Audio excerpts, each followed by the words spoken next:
what they said. We will not bow down. We don't have to give you an answer. I mean, this is not even up for discussion. We're not going to bow down because we know our God is able to deliver us. And then you have to love this. Even if he doesn't, what? We're not going to bow down. So it doesn't matter if he says this or not. We're just going to be true to him. Of course, God sent a delivering servant to save him. So chapter 4, we see another dream of Nebuchadnezzar. We call it insomnia, insanity, and insight. And what was that one about? That was last week. So I know it was a long time ago. I'm sorry? All right, because what prompted this? What was he doing on his rooftop? Pride. He said, look all that my hands have done. But the truth was, who had done it for him? Yeah, but the lesson we have to learn out of Daniel, it's repeated over and over and over. We're going to see it again tonight. That God is in the charge of kingdoms of men. God raises up nations. God raises up kings, and he disposes of them too. And when we say kings, does that include presidents and prime ministers, any type of ruler? God is in charge. And you might ask, well, how? And the answer is, he hasn't revealed to us how he does that. Sometimes we get some indication, but we know he's in charge. And when you doubt it, well, you're going to...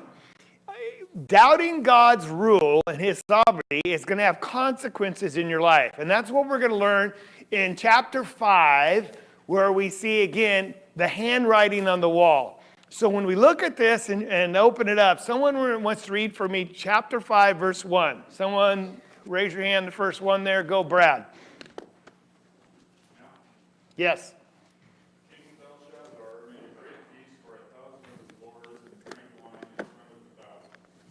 Okay, so who are we introduced to here? Now, have we heard of Belshazzar before? No. Who has been the king up until now that we've talked about?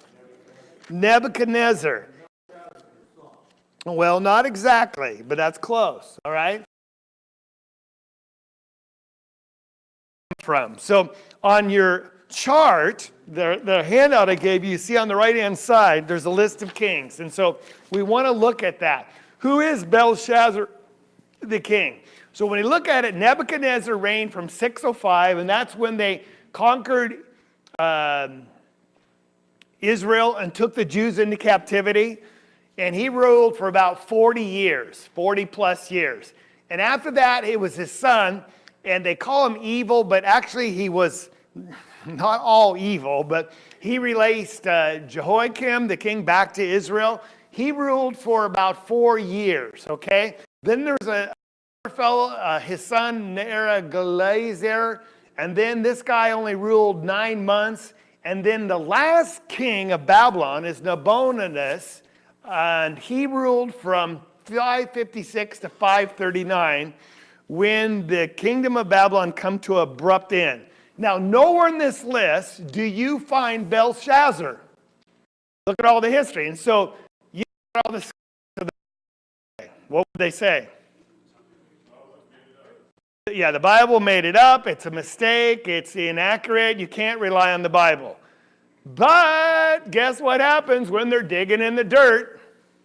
And that's called archaeology. It's the greatest gig in the world. You get to play in the dirt and dig things up and discover things that are really, really, really old. They found the Nabonidus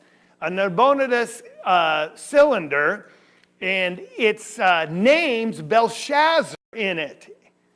Now that's very interesting. It names him just like the Bible does. Now they found him in another place, but it turns out that Belshazzar was the oldest son of this king, but this guy was more of a priest, and he was more involved in other things, and he lived in another city, so he let his son be co-regent or king in the city of Babylon itself. And that's why Daniel, when he writes and names him as king, was he correct? But who was the real acting king over the whole empire? Another thing he could have done, looking at chapter 5, the Medo-Persian Empire has been taking down some of the cities of the Babylonian reign. In fact, we're going to see that the Great has camped the city of Babylon, and the city is under siege when this chapter opens, all right? And so we are nearing the end of the Babylonian Empire. So at that time, how old would Daniel be? Oh, he's an old man. That's the answer I wanted. You said 90? That works for me, all right? Because it's been nearly 70 years. He went as a young boy, so if he was 15 or somewhere there, he's 85, 90 years old. This is the end of Daniel's life. Now, so Nebuchadnezzar, the one had the intimate relationship, well, the more personal relationship, and it seems like as these new rulers come about, they have forgotten who Daniel is. Maybe he's retired, maybe he just has a secondary or really no role at all, but they really don't know who he is. So it's interesting. It names again Belshazzar as a co-regent with the king. So you can see this in the British Museum. So when you go there, make sure you look it up. It's not very long. It's actually really small. But they find these cylinders where that's how they recorded their history. It's just an interesting way because they didn't have paper like we do. And these would last, well, they lasted until now. So again, is the Bible accurate? Once again, absolutely. Archaeology proves it, and you can rely on the Bible being true. So, Brad, since you started, why don't you read through verse 4? Belshazzar, when he tasted the wine, commanded that the vessels of gold and silver that Nebuchadnezzar his father had taken out of the temple of Jerusalem be brought, that the king and his lords, his wives,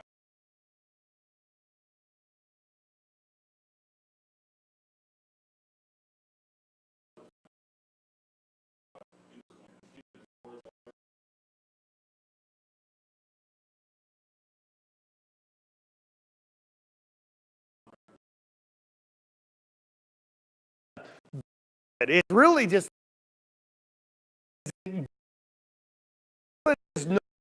okay. That'd probably be not just the rulers, but captains and people in the army and people that are in charge.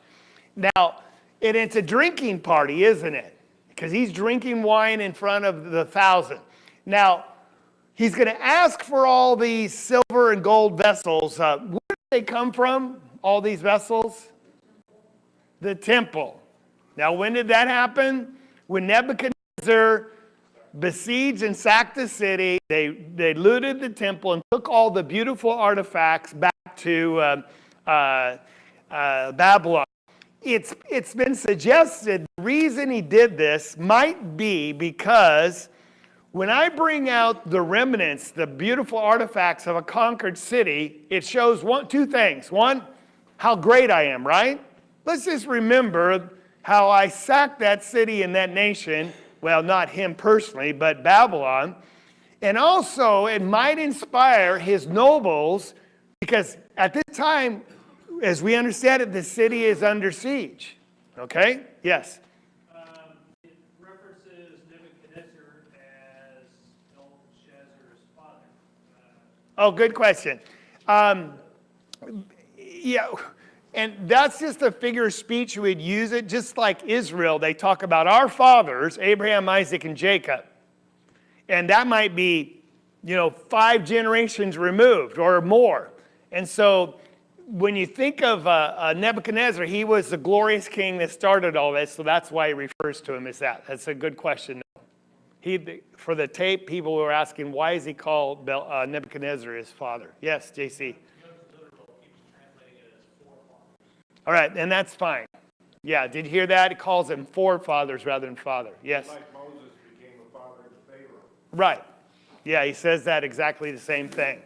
All right, so he takes them out of the temple, and it might, like I say, inspire them. We can do this because we've been victorious in the past.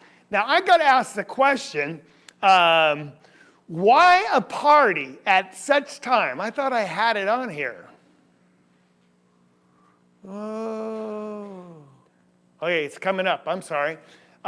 They bring him out, and when they bring him out, his wives, his concubines, the nobles, they drank from him. And when they're drinking, what do? They worship the gods, and here it is, of gold, silver, bronze, iron, wood, and stone. Now you got to put two and two together. Why is this so offensive to our God? Where did they come from?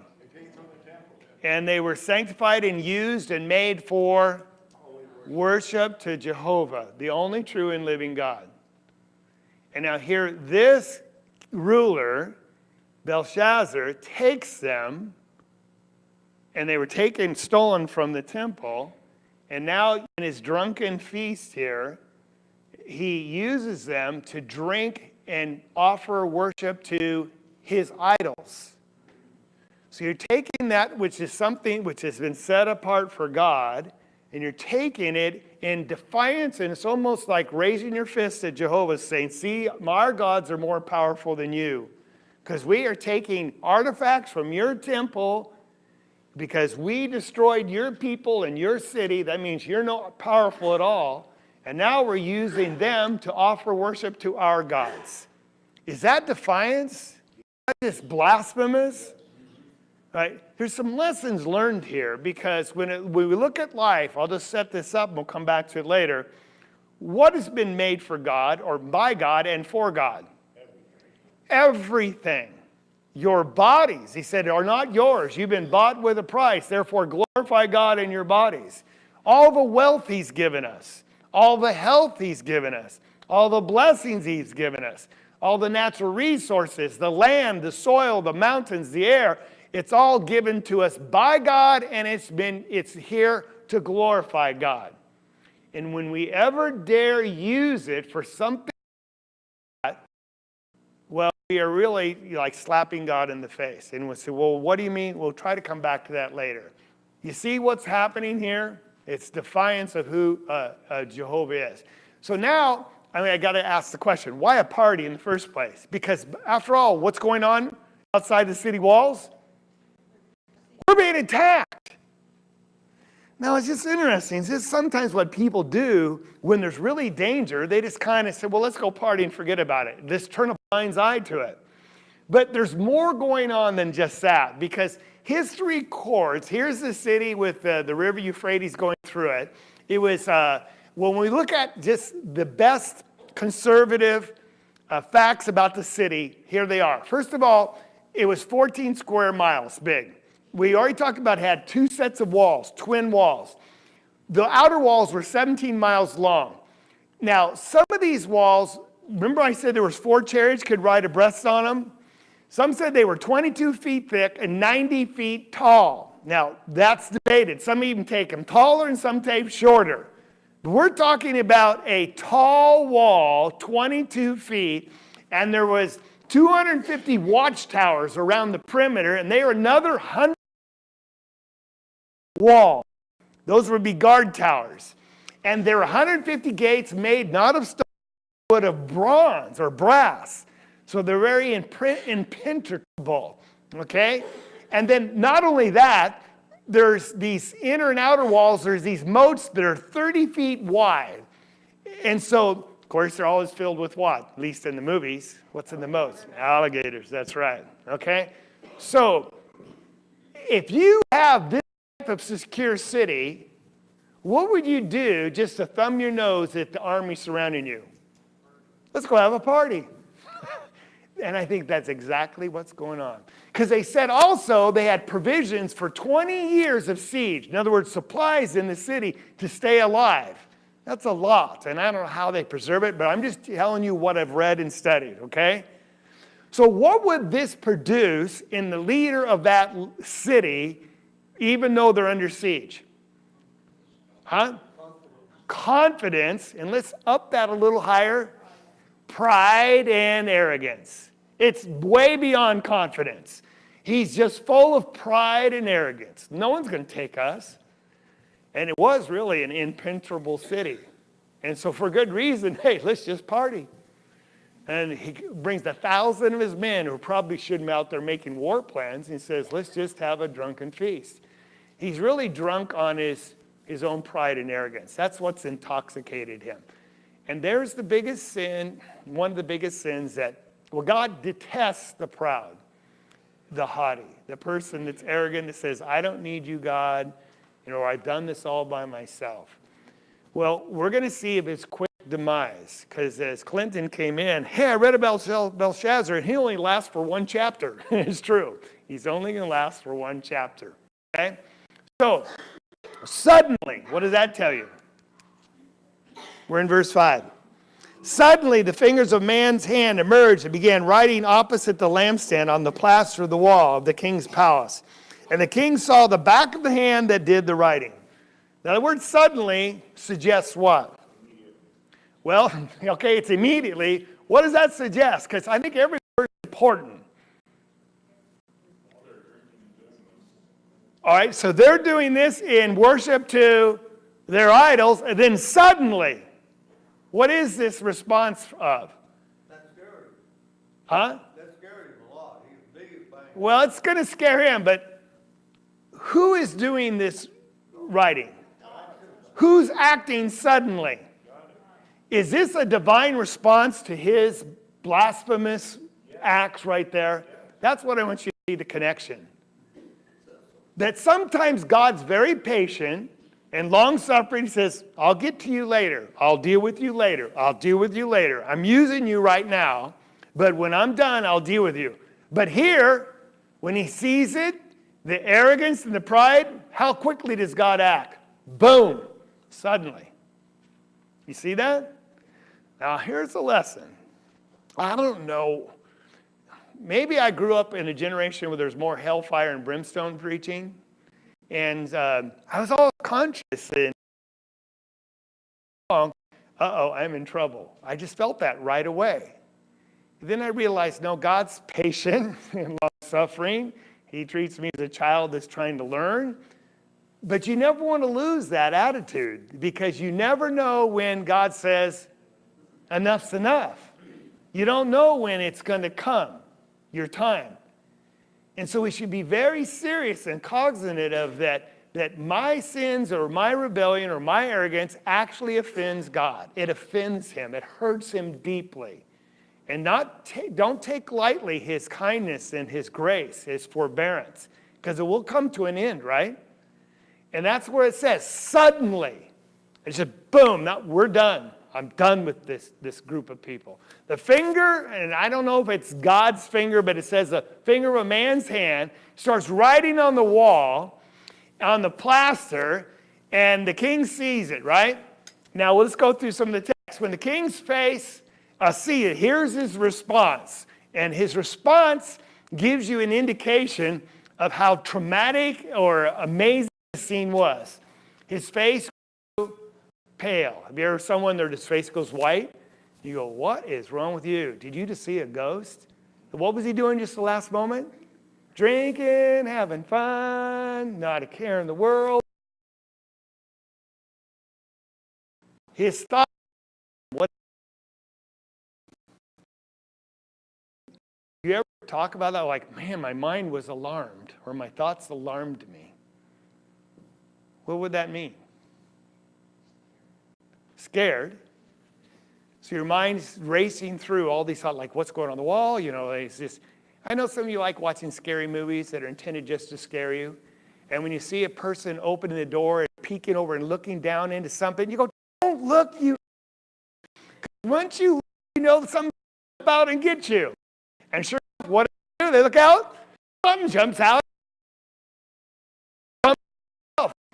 Right? Hastened said, what is going on? What kind of God is visiting us right now? Okay? And then he says his hip joints went slack. What does that mean? He just loses strength in his legs. And then you think this is just a thing for cartoons. What does his knees start doing? Knocking. Have you ever had your legs shake? Seriously, anyone here? Have you ever been rock climbing and sometimes you're so tense and tight, it's a phenomenon that happens when you're rock climbing that you're trying to take the next step and your leg just starts shaking. You have to hit it and hit it. And seriously, it happens. And then finally when you get your body under control, you can take the next step. This guy, he is scared to the bone, isn't he? Who had their hand up? I'm just going back to this alarm thing. Again, he's having this party thing, and he's the center of attention Right. in front of these thousands. The nobles. And then all of a sudden, he's interrupted. Right. Because now something comes on the scene and he's alarmed. It's like, wait, what's Right. going on? Like you said. Good. But then the other part of that is, God's going to show him, obviously, those items that were taken from the temple, those were consecrated. Yeah. Those were made to the exact specifications that God asked. Right. If Aaron and the priests, if they did anything wrong, their own lives would Yeah. be required of them. Yeah. And here's someone making fun of that. And using them to worship an idol. Yeah. Yeah. All right. So what does he do? He calls in the wise men. Have we seen this story before? Every time someone has a dream or vision, who do they call in? The wise men. You know, it's interesting. I made that note in your handout. It just seems like that in times of tragedy or panic, we always turn to the people that can help us the most until we exhaust all possibilities. And then when we've tried everything, what do people often do at the last resort? Then finally turn to God. All right?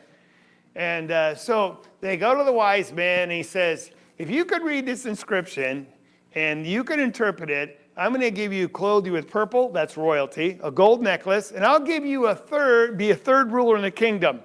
Here's my question. If you've been listening so far and you can put this together in your head, why the third and not the second? Because he's got the co-regent. All right, who's the first? I knew you knew, that's right. Nabonidus, and who's the second? Belshazzar, and then who would be the third? Whoever do it. So you can't be second because you're third in line now. Just see, now you're with me. You understand why he would say that. And that would give credence to the idea they're co-regents, right? Or co-rulers. So interesting, someone made this comment, so I thought I'd share it with you. The third rule over nothing still equals nothing. Now, why would I say that? That's a preview about what's going to happen, okay? The third rule over nothing still equals nothing. Yes? Does this imply that writing, whatever it was not in standard Babylonian? Because Good question. It's in the Hebrew. He asked, does this writing of the inscription, does it imply that it wasn't in Babylonian or some known language? In Daniel's text, it's in Aramaic, but that doesn't help us because it's all recorded in Aramaic. So some have suggested either it's an unknown language or somehow it was veiled from him understanding. Now, the answer I'm going to give you is, thank you, I don't know. Don't know. My best guess is it's something that they just didn't know. All right? But that's problematic too because then Daniel could say anything. Right? He could just make it up. And who would know the difference? So there's a real problem associated with what kind of language it was written in and why they couldn't understand it. Okay? So it's a good question. So the great glory promise. So all the kings could not. Now does Belshazzar even react more? He's greatly alarmed. If it wasn't bad before, it's even worse now. His face even grew paler, and his nobles are confused. Like, what is going on? Can you imagine seeing a hand? I'm talking, and all of a sudden you see a hand. I don't know how large, and it starts writing on the screen there. I mean, it would shock you, and would move you, and just alarm you. So now we find then the queen enters in. Now this is probably, it could have been a daughter of Nebuchadnezzar, not necessarily the wife of the ruling king, because she remembers the history, and she's the one that comes in and says, why are you alarmed? Well, let's read it real quickly. So she entered the banquet, showing that she wasn't there. Who was he drinking with, by the way? His concubines, all these other women. The queen's not there. O king, live forever. Do not let your thoughts alarm you or your face be pale. Verse 11. There is a man in your kingdom in whom is the spirit of the holy God. And in the days of your father, illumination, insight, and wisdom, like the wisdom of gods, were found in him. And King Nebuchadnezzar, your father, and your father the king, appointed him chief of the magicians, conjurers, Chaldeans, and diviners. This was because an extraordinary spirit, knowledge and insight, interpretation of dreams, explanation of enigmas, and solving of difficult problems were found in Daniel. Now, how did Daniel get that? We know. Because God blessed him, right? She remembers all this, okay? So let Daniel be summoned, and he will declare the interpretation, okay? Now, I left a verse out of there, and I want you to see it in your Bible.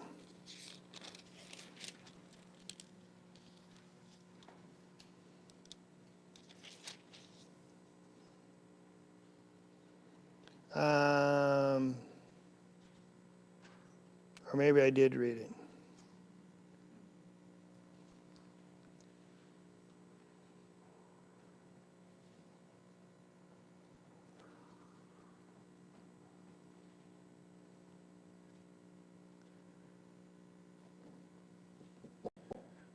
Excuse me, I can't see it.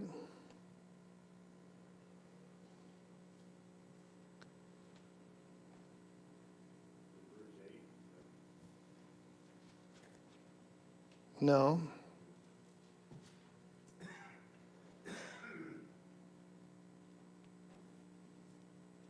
All right, I'll pass on because I can't find what I was going to think about. So Daniel comes before the king. He's summoned. Oh, I skipped this part. Right. He's brought in. Now, notice, I don't know if, see, it's interesting. You can read anything and put intonation or your tone of voice and make the king say something he's not saying and miss it altogether. Or it might be correct. For example, when Jesus said, oh, how long shall I put up with you? Could you say it that way? Or like, how long am I going to put up with you? Is that a total different message? So it's hard sometimes to understand exactly what he's trying to say, but I think he's being arrogant with Daniel, and I'm going to tell you why. He says, are you the Daniel who's one of the exiles? See, I'm putting it in that kind of sarcastic way. One of the people Nebuchadnezzar conquered from Judah, whom my father, the king, brought from Judah? Is that a good way to introduce someone, welcome them? Oh, you're one of the exiles. See, do you think he's trying to position himself or posture as, I'm the superior and you're just nothing, okay? Now I've heard about you. Now that's interesting. When did he hear about him? Well, it sounds like just now. That a Spirit of God is in you. Now the wise men couldn't help me. Verse 16, but I've heard about you, that you're able to give interpretation and solve difficult problems. Now if, and I highlight the word if, because it could be sarcastic. If you could actually do this, here's what I'll do for you. I'll give you a robe of purple, a gold necklace, and you be a third ruler. Because he's promised that to the others. Now, could it be that he's sincere in this? Because he is scared and legs shaking. It sounds like, though, there's a tone of arrogance and, okay, sure. If you can do this, fine. You're one of the exiles. That's why you have to love Daniel's response. So Daniel answered and said, first of all, he says, I don't want your gifts. Keep your gifts.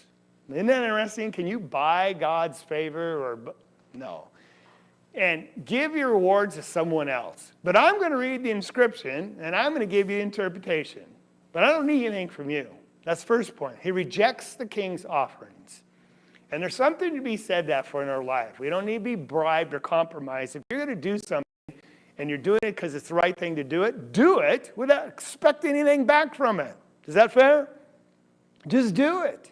And he says, O king, the Most High God granted sovereignty, grandeur, glory, and majesty to your Nebuchadnezzar, your father. He's going to give him a history lesson right now.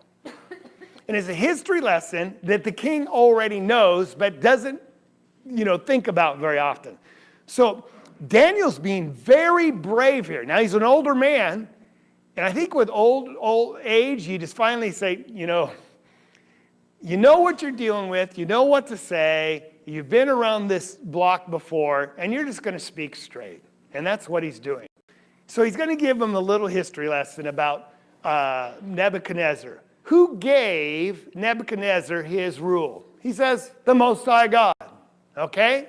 And he's going to go on. He says, and because of his grandeur, which he bestowed on him, God did, all these people, were given under his control. If he wants someone dead, what did he do? He killed him. If he wanted to spare him, what did he do? He spared him.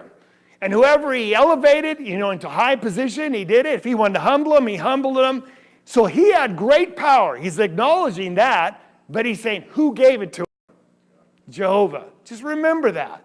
When people have great power over you or over a country, and we see what they do, remember who rules over them still. It's Jehovah. And don't ever, ever forget it. Because here's the lesson that Nebuchadnezzar had to even learn. When his heart was lifted up, when did that happen? But when his heart was lifted up, arrogant. When? Chapter 4, last week, standing on the roof and saying, look what I have done with my hand. And he says, Daniel already told him you'd be made like a beast. And remember, we talked about that last week. His spirit became so proud, he behaved arrogantly. He was disposed from his royal throne. His glory was taken away from him. He was driven away from mankind. His heart was made like the beast. His dwelling was with the wild donkeys. He was given grass to eat. His body was drenched with the dew of the heaven. We studied this last week. It showed that it's a real medical condition that causes this to happen. But it all happened until he recognized what? God is the ruler over the realm of mankind. God is. And I suggest anyone that does not recognize God's in charge is crazy. I mean, they're like a beast of the field. Might not be crazy like in insane, but they're crazy spiritually. They don't get it. And they're operating under a false paradigm that's just going to mess up their life. Because the first thing we have to understand, God is sovereign. He's in charge of everything. Everything. All right. And he gives it to whoever he wishes. Now, what does he say next? And you, his son, Belshazzar, have not humbled your heart, even though you knew all this. Ouch. Did he know all this history? Now, if it's 60, 70 years later, that's interesting. Has this history been passed down? It has, hasn't it? Now, maybe not by the book of Daniel, but it's been passed down to us. But they knew about it. Belshazzar knew about it. Yes, Gary? Well, him being the king's son, he would have been educated in the royal history. That's right. They knew about it. So that's also this idea of him becoming like a beast of the field. Was that just a made-up story, or he's now appealing to it? You know this was true yourself. You don't pass down wild stories. They all knew it was true. It had such an impact on the nation that he said, yeah, I remember that story, but you forgot it. Now, someone look at Romans chapter 1. We have time enough to look at it. Because here we are today. It's one thing for you and I to have this head knowledge. Yeah, God's in charge, and he rules over the kings of men. He rules over my life. But if you know it and don't act on it, we're just like King Nebuchadnezzar or Belshazzar, aren't we? So easy to get distracted by the word. I'm sorry? It's so easy to get distracted by the word. It is, isn't it? Especially like election cycle, you're so into Yeah. what's going on that you did great about reminding us often. Yeah. Because it is amazing what happens. And in fact, I was talking to Bob Buchanan about our trip into Kenya, hopefully this fall, and he said, I was told don't go in August because it's elections, national elections, and they're killing people, and it's not safe. They kill the opposition party. It's easy to get distracted about what's going on politically because they think you're in charge, you're going to put your man in the office by killing the opposition. It's actually happening. And so, yes, you're right. It is. So Romans chapter 1, verse 18. For the wrath of God is revealed from heaven against all ungodliness and unrighteousness of men who suppress the truth. Why? Because that which is known about God is evident within them. Because God made it evident. For since the creation of the world, his invisible attributes, his eternal power, his divine nature have been clearly seen, being understood, that which has been made, so they are without excuse. Verse 21, how clear was it? Even though they knew God, they did not honor him as God or give thanks. Now, who's he speaking of here? Who's he speaking of? Paul. Who are the they that knew God? Huh? Well, let's go back and look at it again. Well, verse 20, since the creation of the world, what's been made known? His invisible attributes, his internal power, his divine nature has been clearly seen, be understood through how? What has been made? What's that refer to? So when you look at the creation, what do you learn? What do you have to come to a conclusion of? There is a God who designed all this. It just couldn't happen by chance. So who's he speaking about when he says they all knew him? Everyone but Gentiles. That's right, specifically. But it's everyone, because the Jews already accepted God. So he's saying all the rest knows there's a God. That's why I stop arguing with people to prove there's a God. Because guess what? They already know it. I just got to deal with them like Daniel does. You already know this. You already know there's a God. And sometimes they just need permission to believe in God. All right? But the problem is when you don't want to acknowledge God. See now what it says? Even though they knew God, they did not honor him or give him thanks. And when you do that, what happens to your head and your thinking? They became futile in their speculations, and their foolish heart was darkened. Professing to be wise, they became fools. They exchanged the glory of God, the incorruptible God, for an image in the form of incorruptible man, of birds and four-footed animals and birds. So they started worshiping the creation rather than the Creator. Does that happen all the time around us? That's why I say people that don't want to acknowledge God are crazy. Because there is more concern for our environment and for taking care of this earth, Mother Earth, than there is for honoring God and doing what is right. In fact, I have a survey that shows when it comes to pornography and all that, when they're asking youth, people from a teen to like 30 years old, what you think is immoral, number 3 or 4 on the list is not taking care of the environment by recycling. Do you know where pornography is on the list for them? Number 8 as being something that's immoral. So in other words, it's more immoral to not recycle than to subject to someone to the vials of pornography and objectifying women, all the things that go on there. Isn't that an upside down world? And that's why I say they're crazy in their thinking, and it affects you and me, doesn't it? Because the world starts getting in our head. And I'm not saying those things aren't important, but there's a hierarchy of importance, right? And if I don't honor God with all my life and give him thanks for everything that I have, I start thinking crazy, right? That's what happens. And when I say that, it's because look what Belshazzar's doing. And guess what? He knew it, didn't he? He knew who's in charge. It wasn't him. He knew it was God that gave it to his father, his forefather Nebuchadnezzar, and he should know that God gave him rule too. Does that make sense, what I'm trying to say? But what did he do since he refused to give him honor? What does it say? He exalted himself against God. So that's the necessary consequence. When you refuse to honor God, you end up opposing God. And how did he do it? By taking these cups out of the temple and using them to worship his idols. That's a direct challenge against God. All right?